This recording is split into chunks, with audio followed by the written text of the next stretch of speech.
కేంద్ర ప్రభుత్వం online bidding అనేది తీసుకొచ్చి జెండా పాట అనేది లేకుండా చేసింది. నరేంద్ర మోడీ గారు అధికారంలోకి వచ్చాకనే వ్యవసాయ రంగంలో అనేక సంస్కరణలు తీసుకొచ్చే ప్రయత్నం చేస్తూ రైతులను ఇబ్బందులకు గురి చేస్తున్నారు. 2014-15 కంటే ముందు సీసీఐ అనేది cotton corporation of India CCI పత్తి కొనుగోలు వ్యవసాయ మార్కెట్లో చేసేది.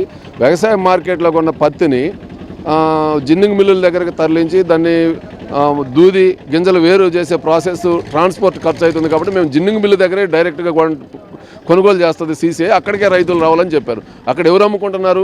వ్యవసాయ మార్కెట్లలో లేదా ఈ గ్రామాల్లో ఇంటి దగ్గరే రైతులేమో ప్రైవేట్ వ్యాపారులకు విక్రయం చేస్తుంటే ఈ మధ్య దళారులు కొన్నవాళ్ళు తీసిపోయి సీసీఐ కొనుగోలు కేంద్రాలు జిన్నింగ్ దగ్గర అమ్ముకుంటున్నారు తప్ప రైతులు అమ్ముకునే పరిస్థితి లేదు.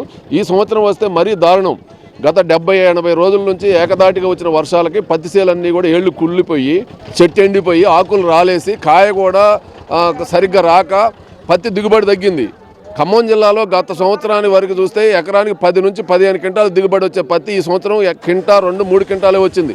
ఒక పక్కన దిగుబడి తగ్గిపోయి నాణ్యత కూడా సక్రమంగా లేనటువంటి పరిస్థితుల్లో ప్రభుత్వం, కేంద్ర రాష్ట్ర ప్రభుత్వాలు రైతును ఆదుకునే దానికోసం సీసీఐ కొనుగోలు నిబంధనలన్నింటినీ కూడా తేమ శాతం నిబంధనలన్నీ ఎత్తేసి కొనాల్సిన ప్రభుత్వం ఈ సంవత్సరానికి వచ్చేసరికి ఆన్లైన్ రిజిస్ట్రేషన్ అయితేనే మీ భూమి ఆన్లైన్లో ఉండాలి, మీరు స్వతహాగా ఆన్లైన్లోకి పోయి మీ ఫోన్లోనే స్లాట్ బుక్ చేసుకుంటే స్లాట్ మీ సీసీఐ కొనుగోలు జిన్నింగ్ మిల్లుకు మీ పత్తి దేవాలో చెప్పిద్ది.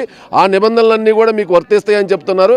అనేక మంది రైతులకు చదువు రాక, స్మార్ట్ ఫోన్ ఉపయోగించడం రాక, వ్యవసాయ శాఖ అధికారులు కాడిపోతే వాళ్ళు అందుబాటులో లేక అప్పుడు దాని సిగ్నల్ లేక ఆన్లైన్ స్లాట్ బుక్ కావట్లేదు, రైతులు బయట అమ్ముకుంటా ఉన్నారు. స్లాట్ బుక్ అయ్యి ఒకళ్ళు ఇద్దరు 1000కి ఒక రైతు స్లాట్ బుక్ అయ్యి జిన్నింగ్ మిల్లు దగ్గర పోతే నీ దాంట్లో పుచ్చుంది, నలుపు ఉంది, ఆకు రాలేసింది కాబట్టి ఇది ఇక్కడ అమ్ముడుపోదని చెప్తే ఏడ్చుకుంటే రైతు వచ్చి మళ్ళీ ఇక్కడ అయిన కాడికి బయట ట్రేడర్లకు అమ్ముకునే పరిస్థితి ఒక దౌర్భాగ్య స్థితి ఖమ్మం జిల్లాలో రాష్ట్రం అంతా దేశం అంతా కనపడతా ఉంది. అందుకని ఈ సంవత్సరం ఉన్నటువంటి వాతావరణ పరిస్థితుల్లో సీసీఐ నిబంధనలన్నింటినీ కూడా మార్చేసి పత్తి మొత్తం కూడా 8,110 రూపాయల ప్రభుత్వం యొక్క మద్దతు ధర ఏదైతే ఉందో దాన్ని కొనుగోలు చేయాలని చెప్పి తెలంగాణ రైతు సంఘంగా సిపిఎం పార్టీగా మేము డిమాండ్ చేస్తూ ఉన్నాం.